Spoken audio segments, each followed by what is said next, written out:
बिस्मिल्लाहिर्रहमानिर्रहीम, अस्सलाम वालेकुम। मेरा नाम नुस्खा पार्डिया है and I welcome to the Healthcast. और आज के एपिसोड में एक दफ़ा फिर हमारे साथ एक कंसल्टेंट है and she is the youngest gynaecologist और infertility specialist doctor Adlia Tahir हमारे साथ मौजूद हैं। We welcome her.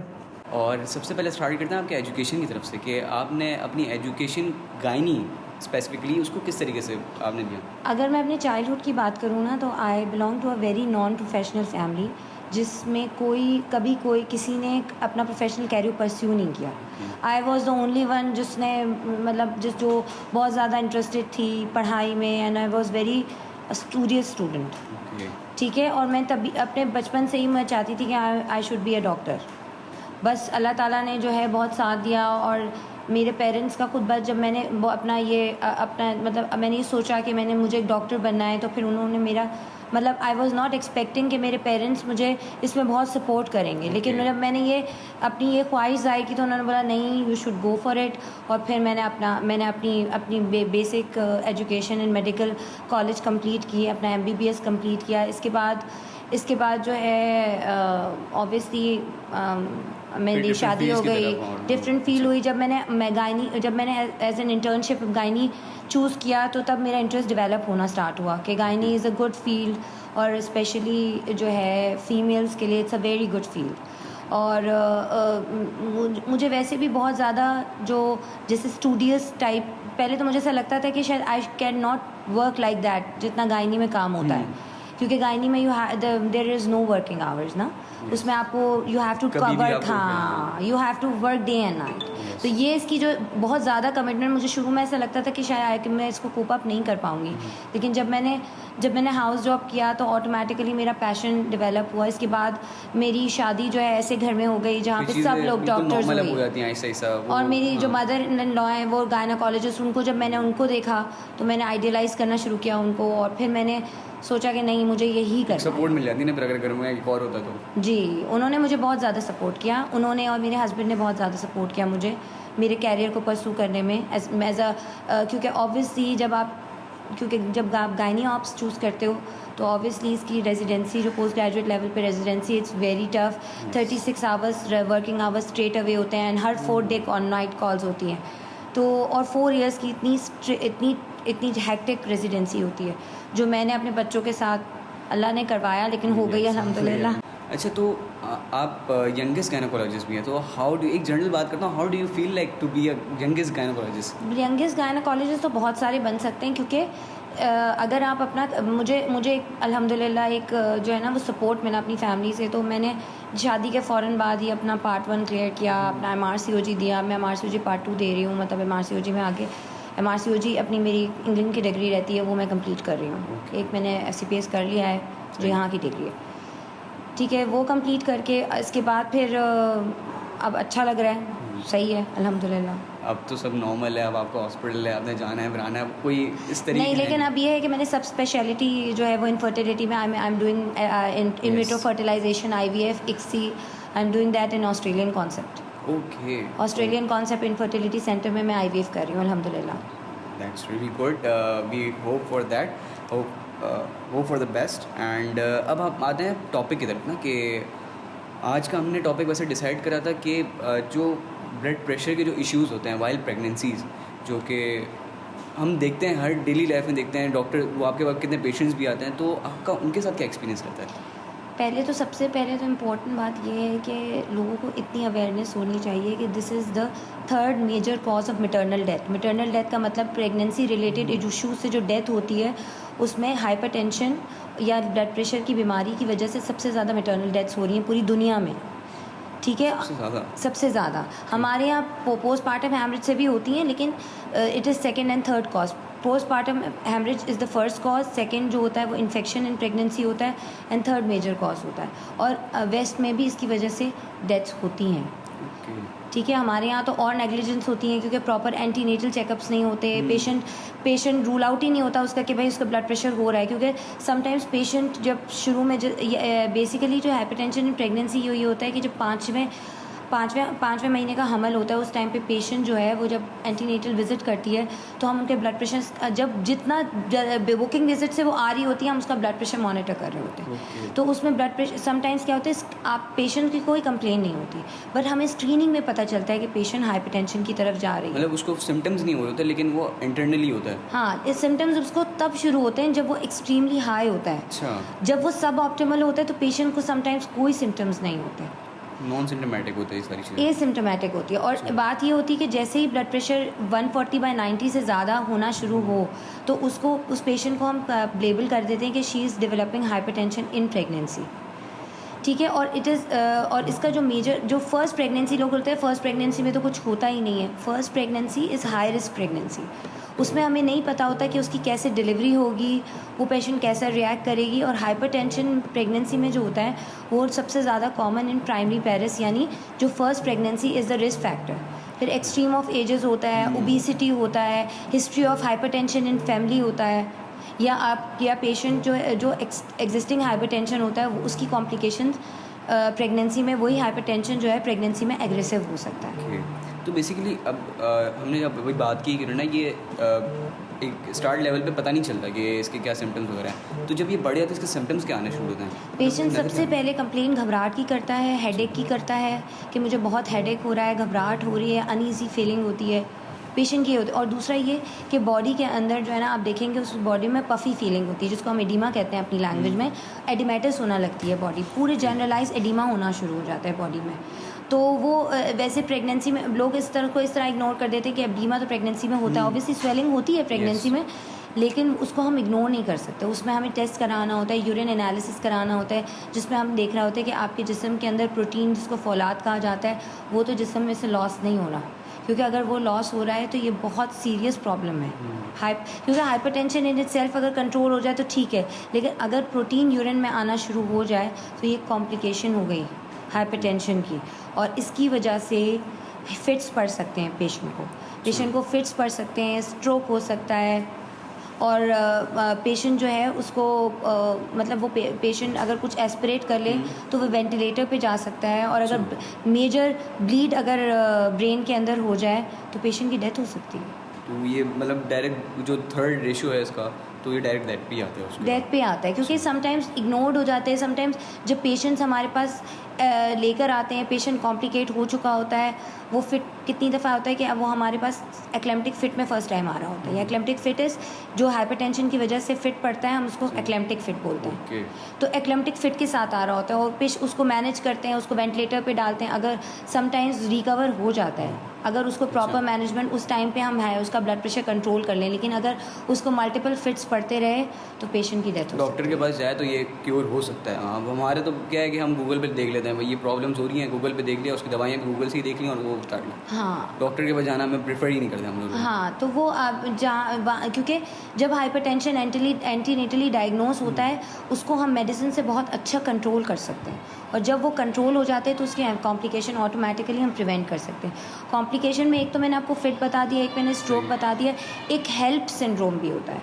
HELLP syndrome में ये होता है कि आपके जिस्म के जमने वाले खुलिये, जिसको प्लेटलेट्स कहते हैं, वो कम होना शुरू हो जाते हैं, और आपके लिवर के अंदर जो है ना वो सूजन होना शुरू हो जाते हैं, जिसकी वजह से आपके जिस्म के अंदर कहीं पे से भी जब मतलब ऑब्वियसली उसकी जो क्लॉटिंग कैपेसिटी होती है, यानी खून की जमने वाली सलाहियत होती है, वो ख़त्म हो जाती है और पेशेंट हर जगह से ब्लीड कर सकता है। तो डिलीवर होने के बाद ये होता है कि पेशेंट जो है वो सिवियरली ब्लीड करता है और ही में एक्सपायर। और एक कॉम्प्लिकेशन जिसको हम DIC कहते हैं, डिसएमिनेटेड इंट्रावेस्कुलर कोगुलेशन, वो हो सकती है। ओके, तो इस पर अब तो ये हमने बात करी है पेशेंट के बारे में ना, तो उसके बेबी पे क्या इफेक्ट पड़ता है इसका? अच्छा, बेबी पे ये होता है कि अगर पेशेंट को कंटिन्यूसली सेकेंड ट्राइमेस्टर से ब्लड प्रेशर का प्रॉब्लम होना शुरू हो जाए तो बेबी जो है उसको ब्लड सप्लाई थ्रू प्लेसेंटा नहीं मिलती, उसकी ग्रोथ रिस्ट्रिक्टेड होना शुरू हो जाती है। उसको हम कहते हैं इंट्रा यूट्राइन ग्रोथ रिस्ट्रिक्शन, जो अल्ट्रासाउंड से ही पता चलता है। फिर हमें उसका एक अल्ट्रासाउंड कराते हैं जिसको हम डॉपलर कहते हैं, ताकि हमें ये पता चले कि कितनी खुराक बच्चे को थ्रू प्लेसेंटा मिल रही है। अगर वो रिस्ट्रिक्टेड है तो ऑब्वियसली बच्चे को कॉम्प्लिकेशंस हो सकती हैं, बच्चे की प्रीटर्म डिलीवरी हो सकती है, बच्चे की इंट्रा यूट्राइन अगर बहुत ज़्यादा जो है वो ग्रोथ रिस्ट्रिक्शन हो जाए तो उसकी डेथ भी हो सकती है। ओके। और बच्चे जब ऐसे बच्चे जल्दी पैदा होते हैं, उनको वेंटिलेटरी सपोर्ट की ज़रूरत होती है, NICU एडमिशन है, ऐसे बच्चे अगर हम उसको लॉन्ग टर्म उनका फॉलोअप करें तो ऐसे बच्चों में न्यूरो डेवलपमेंटल डिलेज़ होते हैं, बच्चों में लर्निंग डिफ़िकल्टीज़ होती हैं। तो मतलब अगर ब्लड जो कहलाते हैं, हाँ मतलब आप फर्स्ट डे से लेके एंड तक वो बच्चा भी प्रॉब्लम में रहता है उस पेशेंट के ब्लड प्रेशर की वजह से। तो एट द एंड उनको चाहिए कि डॉक्टर से जब ऐसे कोई सिम्टम्स आए या फिर स्टार्ट में ही वो एक मतलब जो प्रॉपर चेकअप्स होते एंटीनेटल, हैं, हाँ मतलब appointments पेशेंट्स doctor को भी देते हैं ना? जब वो रेगुलर विजिट्स पे आपको एंटीनेटली बुला रहा है, एटलीस्ट एक पेशेंट को 5 से 6 एंटीनेटल चेकअप ज़रूर करने चाहिए प्रेगनेंसी में। ओके। ये सबसे मिनिमम है।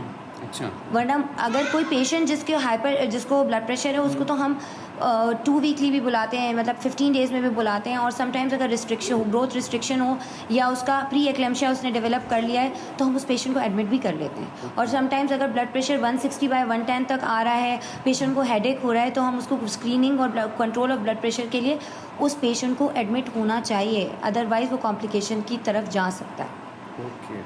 तो ये सारी चीज़ें तो हो गई। अब हम थोड़ा सा इसको एंड की तरफ लेकर चलते हैं ना। Okay. तो at the end as being a women आप सारी चीज़ें मैनेज भी कर रही हैं, घर है, फिर अपना हॉस्पिटल है, फिर आपकी जो स्पेशलिटी है उसको है, फिर आपकी स्टडीज़ भी हैं, क्योंकि ये लिमिटेड तो नहीं है ना ये वाली स्टडीज़, तो ये बढ़ती रहती हैं, डिफरेंट कॉम्प्लिकेशंस आती हैं टाइम टू टाइम। अब वायरसेस हैं, रिसर्चेस भी तो आ रही हैं। अब Yes. आजकल आप सिर्फ कोविड का अगर देखें ना, कोविड के इरा में रॉयल कॉलेज की जो हम गाइडलाइंस को फॉलो करते हैं, पाकिस्तान में हम रॉयल कॉलेज ऑफ फिजिशियंस को फॉलो करते हैं, तो उनको अगर आप देखें तो उसकी कोई 6 गाइडलाइंस आई हैं। अच्छा। मतलब ऑब्वियसली रिसर्च वर्क तो research work every yes. Other day हो रहा है, वो सबके लिए ज़रूरी है, वो लिमिटेड थोड़ी है वो, क्योंकि एक वो field हमारी एडवांसमेंट के लिए ज़रूरी Yes. है। तो पढ़ना तो आपको, अगर आप डॉक्टर बन गए तो आप लिखवा के लाए हो कि आपने पढ़ना है ज़िंदगी भर। एवरी डे का आधा घंटा पढ़ना ज़रूरी है। अगर आपको अपनी रिसर्च को, अपनी प्रैक्टिस को जो है ना, वो उसको एक अपने आप को स्पेक्ट्रम, cope up करना है तो। हाँ एक स्पेक्ट्रम उसका अपनी ट्रीटमेंट को, के स्पेक्ट्रम को इंक्रीज़ करना है, तो it is very very important कि आप पढ़ना नहीं छोड़ सकते। Yes. तो आप उन गर्ल्स को क्या वो मैसेज देंगी, और उन पेरेंट्स को जो कि एक लड़कियों को रिस्ट्रिक्ट कर देते हैं ना घर में, कि यार घर में रहो, औरत हो, ससुराल जाना है, तुमने वहाँ पे वही रोटियाँ पकानी हैं, तो आप उन पेरेंट्स को और उन लड़कियों को क्या मैसेज देंगी? मैं ये बोलूँगी कि देखिए, obviously being a women, family is always my first priority. But अगर हम देखें, और जो आजकल obviously a man can not सिर्फ एक आदमी जो है ना, आदमी आजकल घर नहीं चला सकता। बहुत ज़्यादा जो इन्फ्लेशन रेट है, इट्स गोइंग अप हाई, ठीक है। तो वो सिर्फ अकेले उसके ऊपर इतना बर्डन डालना, इट इज़ नॉट फेयर। मुझे लगता है कि फैमिली में आपको जैसे घर के काम, सारी चीज़ें, वो सब चीज़ें जो है ना, दोनों को मिलकर करनी चाहिए। हस्बैंड अगर आपकी रिस्पॉन्सिबिलिटी लेता है, क्योंकि बग़ैर हस्बैंड के जो है वो, हस्बैंड अगर आपको सपोर्ट नहीं करे तो ये it's not at all possible कि आप जो है ना एक्सेल कर सकें। दोनों की जो है ना वो कंबाइन जो है ना वर्क है, उससे ही एक घर चल सकता है। और मुझे लगता है कि जब बच्चे आपको देखते हैं एज अ पेरेंट, हस्बैंड को देखते हैं, मतलब फादर और मदर दोनों काम कर रहे हैं, प्रोफेशनल हैं, लिटरेट हैं, तो वो ऑटोमेटिकली उनके दिमाग में ये माइंडसेट होना शुरू हो जाता है कि हमें इतना तो पढ़ना ही है। तो बच्चों का लिटरेसी रेट ख़त्म नहीं होता। और मुझे ऐसा लगता है कि बीइंग अ वर्किंग वुमेन, मुझे एक गिल्ट कॉन्शियस होता है कि मैंने बच्चों को इतना टाइम नहीं दिया, तो मैं बच्चों को ज़्यादा टाइम देती हूँ, क्वालिटी टाइम देती हूँ। आप उसको क्वालिटी टाइम दो, बच्चों के साथ रहो, उनके साथ की स्टोरी बुक्स पढ़ो, उनके साथ टाइम स्पेंड करो, it is very very important. लेकिन अगर आप उसको 2-3 घंटे में भी कन्फाइन कर सकते हो। और बच्चों की एक्टिविटीज़ में अगर आपको ऐसा लगता है कि आप बाहर हो और बच्चे पीछे से इग्नोर हो रहे हैं, तो आजकल एक्स्ट्रा करिकुलर एक्टिविटीज़ का बहुत दौर है और बच्चों को करना भी चाहिए। ओबेसिटी इतनी कॉमन हो रही है, बच्चों को स्पोर्ट्स उनकी लाइफ में होना चाहिए, वो उसके बगैर जिए ना। तो आप उनको इवनिंग टाइम में स्पोर्ट्स में डाल दें, ताकि उनकी कोई ना कोई एक्टिविटी रहे। जिस वक्त आपके घर आने का टाइम हो, उस वक्त बच्चे भी उसी वक्त आएँ, तो फ्री हों, तो फिर प्रॉब्लम नहीं होता, फैमिली एक कॉम्बिनेशन अच्छा बन जाए। अच्छा बन जाए। हमने तो इन चीज़ों पर बात कर ली कि रना ये डिजीज़ होते हैं, ये प्रॉब्लम्स फेस होते हैं, बच्चे के लिए प्रॉब्लम्स हो सकते हैं, लेकिन उसके बाद उसकी क्यूरिंग क्या है? मतलब उस एक लेमैन है, अनएजुकेटेड तबका है। सबसे इजी हल ये होता है regular antenatal checkups. Regular antenatal checkup में अगर ब्लड प्रेशर किसी पेशेंट को हो जाता है तो ऐसा नहीं है, blood pressure is a very common disease जो प्रेगनेंसी में होती है और बहुत ही नॉर्मली भी हो जाती है। नहीं हर किस इसकी ये ज़रूरी नहीं है कि भाई इसकी वजह से आपने क्या आपने न्यूट्रिशनल डेफिशिएंसी इसकी वजह से हो रही है। ब्लड प्रेशर इन प्रेगनेंसी किसी भी पेशेंट को हो सकता है, ठीक है।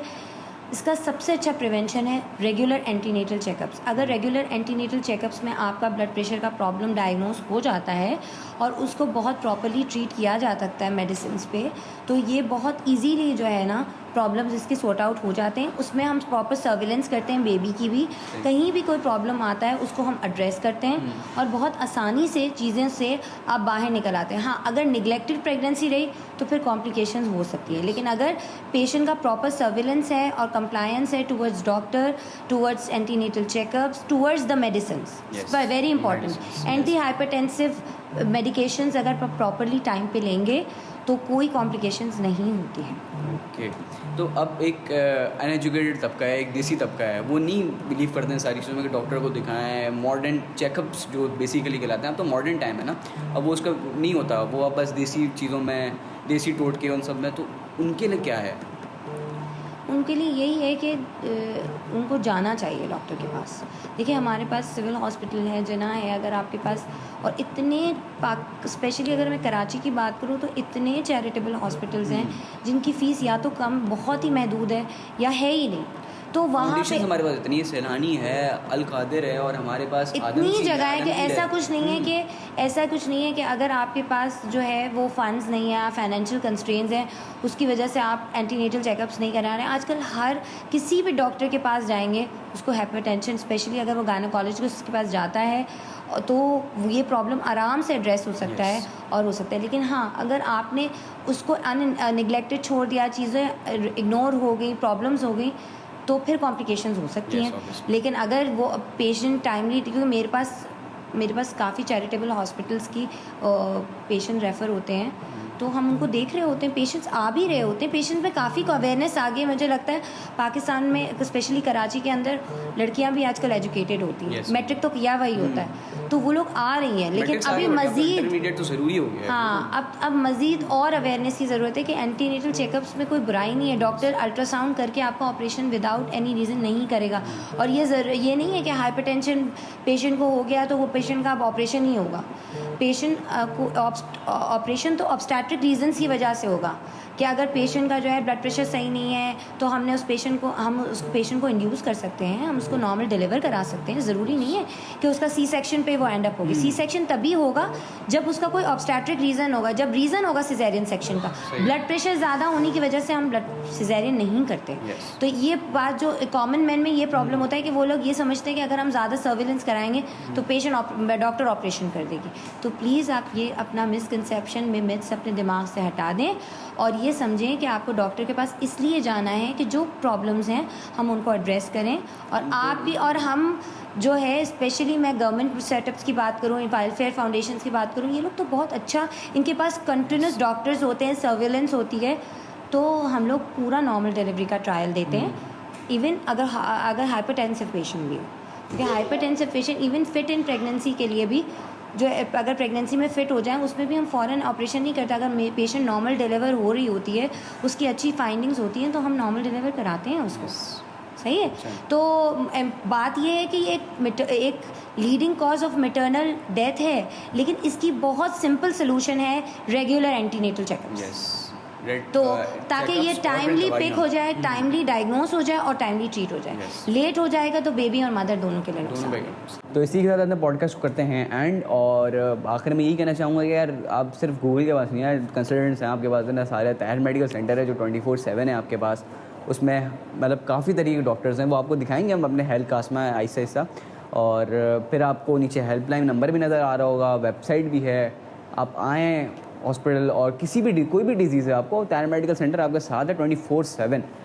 सो let's take to the end, और thank you very much for watching. और आई गेस आपको बहुत ज़्यादा नॉलेज मिलेगी। फिर इंशाल्लाह अगर आपको कोई ऐसे इश्यूज़ वगैरह कोई इससे हट के अगर हमने टॉपिक में डिस्कस नहीं कर पाए हो और उससे हट के कोई इशूज़ हो तो वो आप हमें कमेंट बता सकते हैं, फिर उस पर हम अलग से वीडियो बनाएंगे, कोई इशू नहीं है। Doctor Adeela is with us and thank you ma'am, thank you for watching. अगले हेल्थ कास्ट तक के लिए आप मुझे दीजिए इजाज़त। अल्लाह हाफिज़।